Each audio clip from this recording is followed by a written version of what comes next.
ሰላምና ጤና ይስጥልኝ የተከበራችሁና የተወደዳችሁ የፋሲሎ ኤችዲ የዩቲዩብ ቻናል አድማጭ ተመልካቾቻችንም በዕለተ አርብ ቀን ሰኔ 20 2017 ዓመተ ምህረት በመረጃ ሰዓቴም መደመጥ አለባቸው ብዬ ያሰብኳቸውን ሰበር አሁናዊ አስቸኳይ ትኩረት የሚሹ በርከት ያሉ የውሎ የአውደ ውጊያ መረጃዎችን ጨምሬም በዝርዝርና በስፋት ላስደምጣችሁ በሰዓቴ ወደ እናንተ መጥቻለሁ። ክቡራን ከምታደምጧቸው ሰበር መረጃዎች መካከልም አብይ አህመድም ፋኖችን አጽፉልኝ ባለው መሰረት 30 ተሳቢ የአብይ አህመድ መከላከያ ሰራዊት ወደ ጎጃም መሰማራቱ ተነገረም።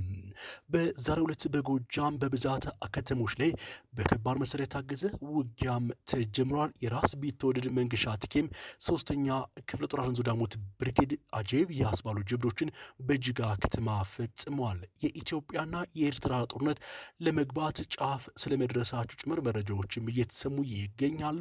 የአማራ ፋኖ ብሔራዊ ኃይል ምስራቅ አማራ ቀጠና ሚኒሊክ እዚህ ያስተላለፈው መልእክትም አለ። ለመረጃ ምንጮቻችን ገለጻም ከሆነ አንደኛ ሀውጃኖ ክፍለ ጦር ባለፉት 3 ቀናት ባደረገው ውጊያ አመርቂ ድልን አስመዝግቧል።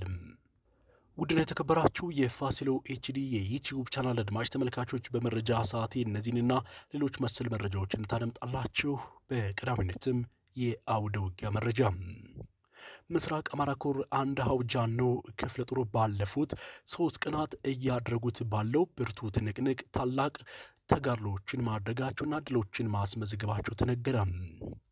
የፋኖን ጠንካራ ይዞታዎችን ለማስለቀቅና ለመቆጣጠር አልሞ ያለ የሌላ ኃይሉን እየተጠቀመ ያለው የብልጽግና ሰራዊት በራያ ቆቦ ጩቤ በርና እማያ ዙሪያ ከአውጃኖ ክፍለ ጦር የደረሰበትን ጸረ ማጥቃት በርካታ ሰብአዊና ቁሳዊ ኪሳራን አስተናግዷል። ተጋድሎ ጠላት ሞርተሮችን ዙ 23 ታንክ ብረት ለበስ መድፍ የተጠቀመበት አውደ ውጊያ 3ኛ ቀኑን ያገባደደ ሲሆን የክፍለ ጦሩ ሜካናይዝድ በወሰደው የአጸፋ እርምጃ በሞርተር አንድ ድሽቃ መደብተኛ ሰራዊት ሙሉ ለሙሉም ቁስለኛ ተደርጓል። በአሁኑ ሰዓትም በከባድ መሳሪያ የታገዘ ውጊያውም ተጠናክሮ ቀጥሏል። ምስራቅ አማራ ኮር አንድ ሀውጃኖ ክፍለ ጦር ለተከታታይ 3 ቀናቶች ያደረገውንም ተጋድሎ አጠናክሮ ስለመቀጠሉ ነው የመረጃ ምንጮች ያካፍሉ መረጃም የሚያሳየው። በተጨማሪም አማያ አዲስ ዓለም ላይ ሆኖ ይዋጋ የነበረ ለጊዜው ማዕረጉና ማንነቱ ያልታወቀ አመራርን ጨምሮ 11 ሞትና ሌሎች ቁስለኛ ሆኗል። መዳረሻው ድልና ነጻነት ሆኖ የአማራ ህዝብ የህልውና ተጋድሎ ተጠናክሮ ይቀጥላልም ብለዋልም። የራስ ቢትወደድ መንገሻ ቴኬም 5ኛ ክፍለ ጦር አረንዞ ዳሞት ብርጌድ የህዝብ ግንኙነት መረጃውንም እንዳሰራጨው ኮነ። በዛሬው ዕለት ከጅጋ ከተማ ተነስቶ ወደ ዘንድቤ ረሽን ይዘው በመንቀሳቀስ ላይ ያለን የሚገኘውን የአረመኔን ዘራፊ አገዛዝ ሰራዊት አስጠባቂ የጁላ ሰራዊት ነው።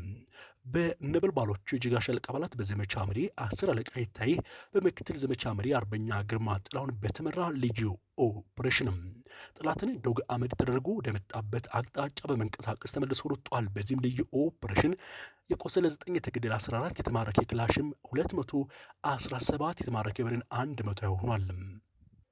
በዛሬው ዕለት እንግዲህ በጎጃም በሁሉም አቅጣጫዎች በሚባል ደረጃ በከባድ መሳሪያ የታገዘ ውጊያዎች መደረጋቸውን ቀጥለዋል።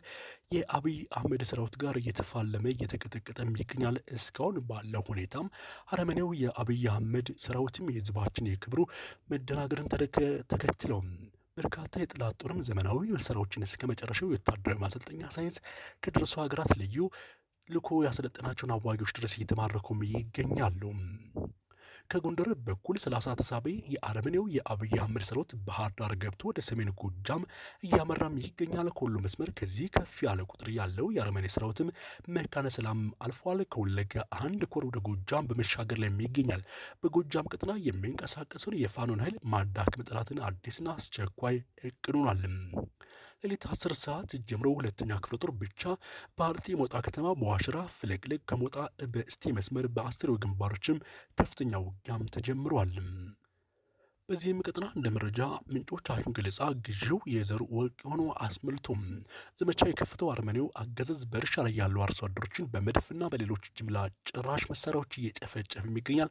ቀጠናዊ ከበባውን ጨምሮ ማንኛውን ጥቃት ለመመከት ዝግጁ ሆነው ሁሉም ክፍለ ጦሮች በኮማንዶ ክፍለ ጦር ጋር በመናበብ አርበኛውን ጭምርም ትንታገድ በለዋቸው ድባቅ እየተመቱት ይገኛሉ። አርመኔው የአብይ አህመድ አገዛዝ በራሱ ቋንቋም እያናገሩት ይገኛሉ። ውድና የተከበራችሁ የፋሲሎ ኤችዲ የዩቲዩብ ቻናል አድማጭ ተመልካቾቻችን በመረጃ ሰዓት መደመጥ አለባቸው ብያስብኳቸው ሰበር መረጃዎች እንደዚህ መስሉ ነበር። ለሁላችሁም ደግሞ መልካም ቀን ተመኘው። ይህ ፋሲሎ ኤችዲ ነው።